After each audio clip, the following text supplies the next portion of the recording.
Hello there and welcome. This is Mikhail or Michael speaking, and as always, before the video starts, I want to use this opportunity to express my gratitude towards those who decided to support me financially, be it through Patreon, PayPal, or Super Thanks. I really appreciate your generosity, so thank you friends and have a blessed day. Now, today's video I will start with the town of Novomykhailivka, where recent events and developments require our most attention. Ever since the operations here in this area started, Russians were continuously applying pressure on the Ukrainian forces within the town and on the open fields around it, attacking from multiple directions in attempt to encircle the town. Those Russian attacks were met with Ukrainian counterattacks, which in a way limits Russian advances here in this area. The heaviest of fighting is currently happening around this general area, as both Russians and Ukrainians are battling out for these specific positions, as the control over them would potentially allow Ukrainians to counterattack even more,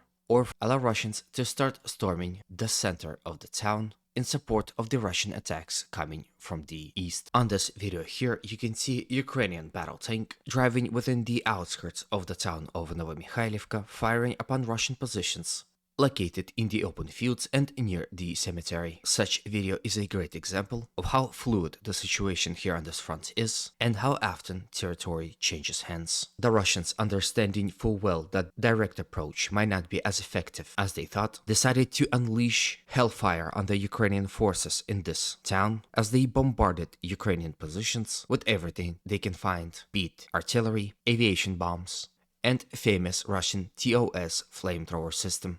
You can see those examples on your screens as I tell you about them. It seems that if the fighting will continue in a manner that it is right now, the town of Novomykhailivka will probably share the fate of Marinka, because at the time when Russians will completely capture it, and I do believe Russians will capture it, virtually nothing will be left from this town. For example, here in this video, you can see a result of Russian bombardments in the center of the town. As you can see, although a lot of buildings are nearly destroyed, they are still can be used as a strongholds, which again can be problematic for advancing Russians. Again, that's why Russians are continuously and heavily bombarding the Ukrainian positions and troops within the town.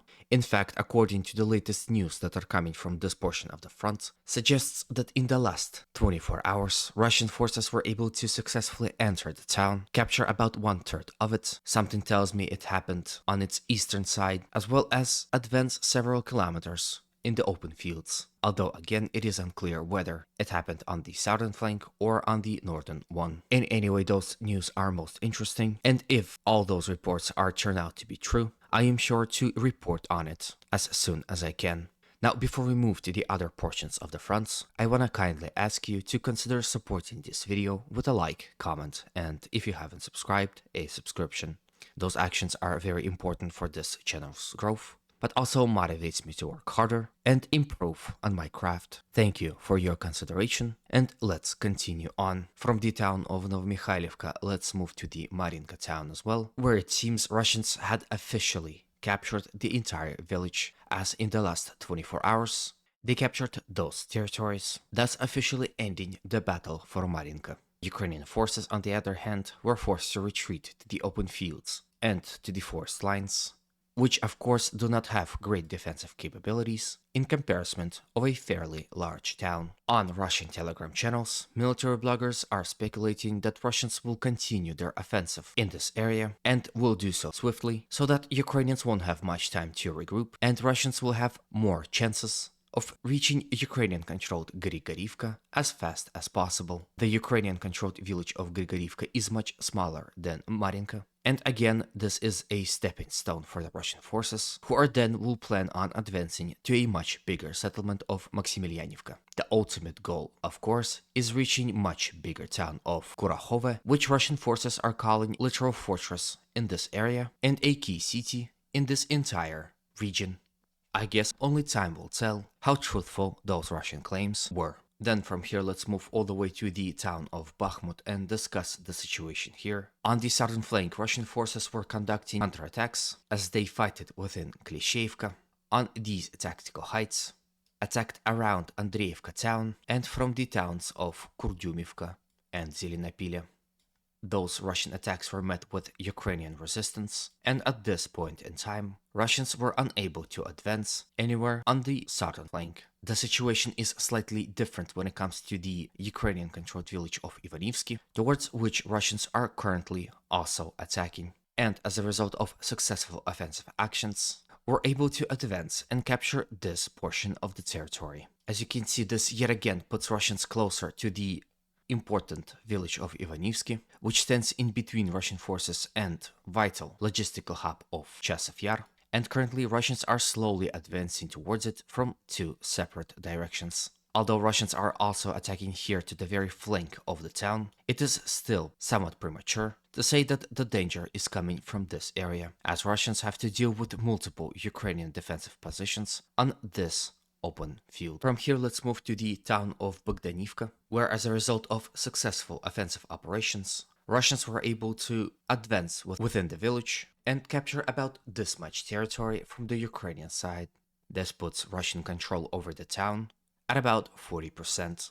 The more control Russians take over the village and its surrounding areas, the less and less soldiers Ukrainians will be able to put in this area. The less soldiers Ukrainians have, the more effective Russian counterattacks will be. And if Russians are lucky, a snowball effect can start, which could potentially force Ukrainians to retreat and allow Russians to completely capture this town fairly quickly.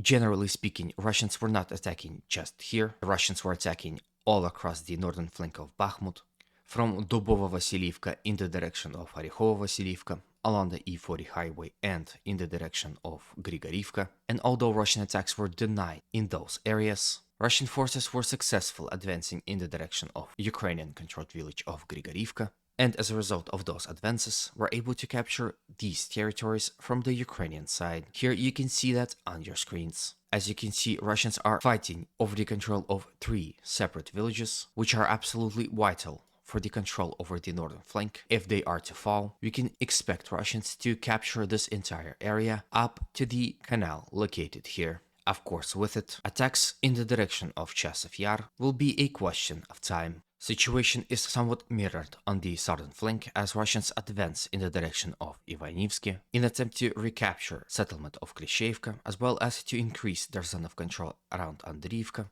And again, if they are to do so, advancing and capturing all the territories up to the canal is also a question of time. It is perhaps that this is the Russian goal for this winter offensive, taking about this much territories in preparation for a more massive assault towards a significantly bigger Ukrainian town of Kostiantynivka. In any way, this is the end of the video. Hopefully it was to your liking and was informative enough. If you have something to add or you disagree with me, please consider doing so in the comment section below. Also, please consider supporting this video with any means you consider necessary. As always, humanity calls me to condemn all violence against human beings. Have a good day, and always remember, Russia will be free and great.